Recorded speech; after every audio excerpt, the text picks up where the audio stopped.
बचाओ, हमारे बच्चों को 2 चुड़ैलें उठा ले गई, जल्दी बचाओ, कोई तो मदद करो। एक गांव के बहुत बड़े जमींदार के घर 2 बच्चे पैदा होते हैं, जिसमें से एक लड़का तो दूसरी लड़की होती है। जमींदार कहता है, लड़का तो ठीक है, लेकिन लड़की का क्या करूं? लड़का तो मेरे इतने बड़े साम्राज्य की देखभाल करेगा, लेकिन लड़की तो बोझ है, इसमें तो बहुत खर्चा होगा। ऐसा सोचकर जमींदार लड़की को उठाता है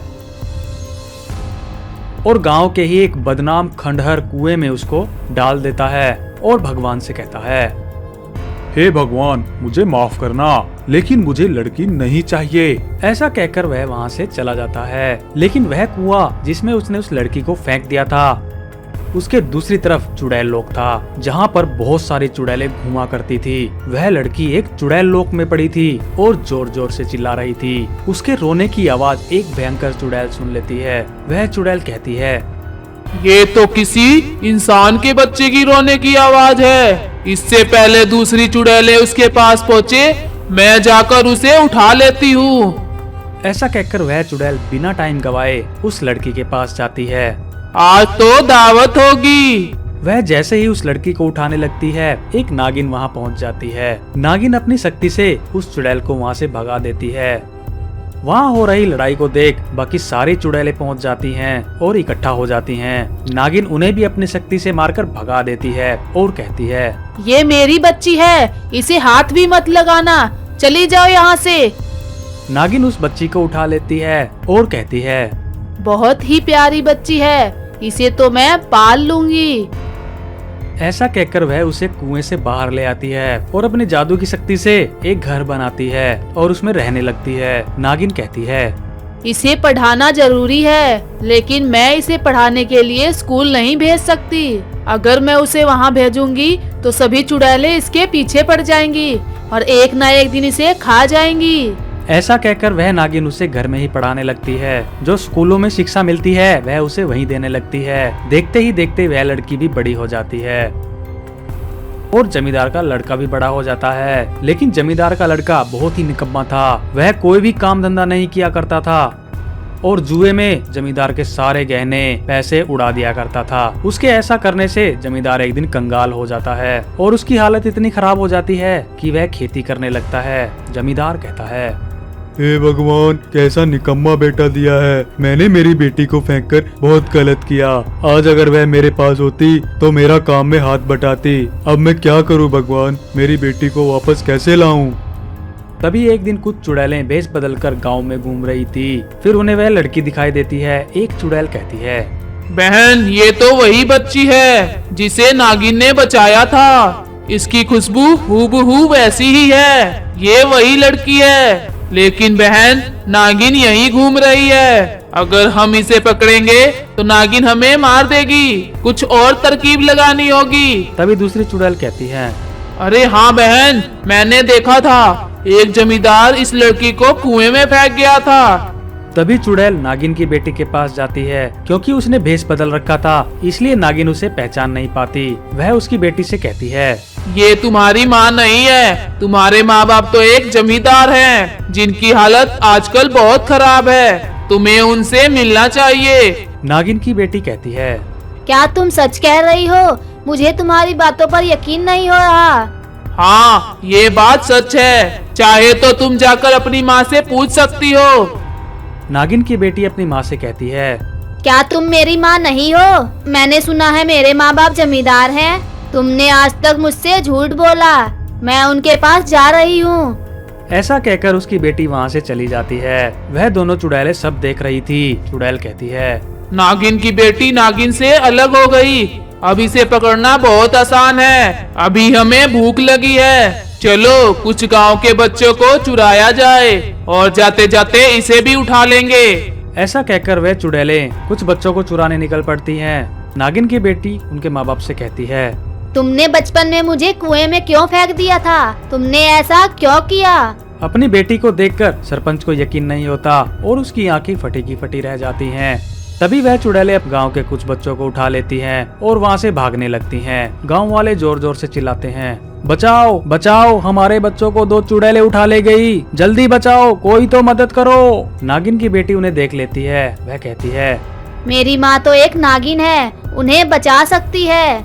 नागिन की बेटी भागी भागी नागिन के पास जाती है और कहती है, मुझे पता है तुम मेरी माँ नहीं हो, लेकिन तुम उन बच्चों को बचाने में हमारी मदद करो। ऐसा सुनकर बच्चों को बचाने के लिए वह अपनी शक्तियाँ छोड़ती है। जैसे ही शक्तियाँ दोनों चुड़ैलों को लगती हैं, वे दोनों तड़पने लग जाती हैं। एक चुड़ैल कहती है, नागिन तुमने अच्छा नहीं किया, पहले तो इस लड़की को नहीं चुराने दिया और अब इन बच्चों को भी नहीं ले जाने दे रही। अगले जन्म में हम तुम्हें नहीं छोड़ेंगे। गलती से वह बच्ची उसके पेट में चली जाती है। देखता है कि उसके पेट में जलपरी की बेटी है। एक बार समुद्र में एक जलपरी को एक बेटी हो जाती है। समुद्र की सारी मछलियाँ जलपरी की बेटी को देखने आई हुई होती हैं, लेकिन उनमें से किसी को भी पता नहीं था कि एक भयानक चुड़ैल उन्हें देख रही थी। वह चुड़ैल कहती है, कितने साल बीत गए इस दिन का इंतजार करते हुए, आज वह दिन आ ही गया। जलपरी की बेटी बहुत ही शक्तिशाली है, इसे चुराऊंगी। ऐसा कहकर वह चुड़ैल एक मछली का भेष बदल लेती है और जलपरी के पास जाकर कहती है, जलपरी बहन, मुझे बच्चे बहुत पसंद है, क्या मैं इसे देख सकती हूँ? जलपरी कहती है, हाँ क्यों नहीं। चुड़ैल जैसे ही बच्चे के पास जाती है, वह अपने असली रूप में आ जाती है और उस बच्ची को उठाकर वहाँ से भागने लगती है। जलपरी जोर जोर से चिल्लाती है, बचाओ मेरी बेटी को, कोई बचाओ, चुड़ैल लेकर भाग गई। सभी समुद्र की मछलियाँ और जलपरी चुड़ैल का पीछा करने लगती हैं।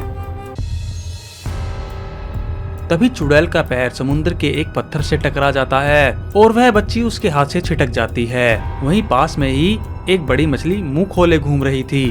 गलती से वह बच्ची उसके पेट में चली जाती है और तभी उसे एक मछुआरा पकड़ लेता है। वह मछुआरा मछली को अपने घर ले जाता है और कहता है, देखो भगवान, आज मैं कितनी बड़ी मछली पकड़ कर लाया हूँ। इससे तो एक हफ्ते तक हमारे घर का गुजारा हो सकता है और बच्चे भरपेट खाना खा सकते हैं। ऐसा कहकर वह मछुआरा उस मछली को काटने लगता है। तभी उसमें से रोने की आवाज आती है। मछुआरा रोने की आवाज सुनकर घबरा जाता है। मछुआरे के पास ही एक साधु रहता था। वह साधु के पास जाता है, लेकिन वह मछुआरा असली में एक मरमेड था और भेष बदलकर गाँव में रहता था। वह मछुआरा साधु बाबा के पास जाता है और कहता है, मैं एक मछली पकड़ कर लाया हूँ, उसमें से किसी बच्चे की रोने की आवाज आ रही है। मुझे तो बहुत डर लग रहा है, कृपया आप इसे देखिए। तभी वह बाबा भागा भागा मछली के पास जाता है और अपनी शक्ति से देखता है कि उसके पेट में जलपरी की बेटी है। वह मछुआरे से कहता है, इसमें एक जलपरी की बेटी है, तुम उसे मछली के पेट से निकालो। मछुआरा मछली के पेट से जलपरी की बेटी को निकालता है। तभी वहाँ चुड़ैल भी पहुँच जाती है और चुड़ैल यह सब देखती है। वह चुड़ैल उस बच्ची को छीनने के लिए आगे बढ़ती है, लेकिन उस साधु बाबा ने घर के चारों तरफ एक लकीर बना रखी थी, जिससे कोई पापी शक्ति पार नहीं कर सकती थी। जैसे ही वह चुड़ैल लकीर के पास पहुंचती है, उसमें से आग निकलती है। वह चुड़ैल वहीं रुक जाती है। चुड़ैल कहती है, ये साधु तो बहुत ही चालाक है, जब तक ये यहाँ है मैं इस लड़की को नहीं छीन सकती, इसके बाहर जाने का इंतजार करना होगा। साधु बाबा मछुआरे से कहते हैं, यह समुद्र की जलपरी की बेटी है, हमें इसे इसकी माँ के पास वापस पहुँचाना होगा। अगर हम इसे यहाँ रखेंगे तो यह बहुत बड़ा पाप होगा और यह मर भी सकती है। तभी मछुआरा और साधु बाबा उस बच्ची को लेकर समुद्र के पास जाते हैं। चुड़ैल भी उनका पीछा करती है और समुद्र के पास पहुंच जाती है। चुड़ैल कहती है, ये साधु यहाँ से जैसे ही जाएगा फिर मैं इस बच्ची को दोबारा चुरा लूंगी। इस बच्ची का खून पीकर मैं अमर हो जाऊंगी। साधु बाबा और मछुआरे को एक समुद्र की ही मछली जलपरी के पास ले जाती है। साधु बाबा जलपरी की बेटी को जलपरी को वापस सौंप देते हैं। जलपरी कहती है, साधु बाबा देखो, ये चुड़ैल यही है और ये इसे दोबारा चुरा सकती है, मेरी मदद करें। तभी साधु बाबा एक तरकीब लगाते हैं और जलपरी की बेटी का एक क्लोन बनाते हैं और एक मैचस्टिक का जाल बनाते हैं। फिर जलपरी से कहते हैं, देखो यह आपकी बेटी नहीं है, यह एक क्लोन है, हूबहू आपकी बेटी की तरह ही दिखती है। इसे मैंने मेरी शक्ति से बनाया है। हम इसे इस माया जाल में रखेंगे। जैसे ही वह चुड़ैल इसे लेने आएगी, वह इस माया जाल में जलकर भस्म हो जाएगी और तुम्हें उस चुड़ैल से छुटकारा मिल जाएगा।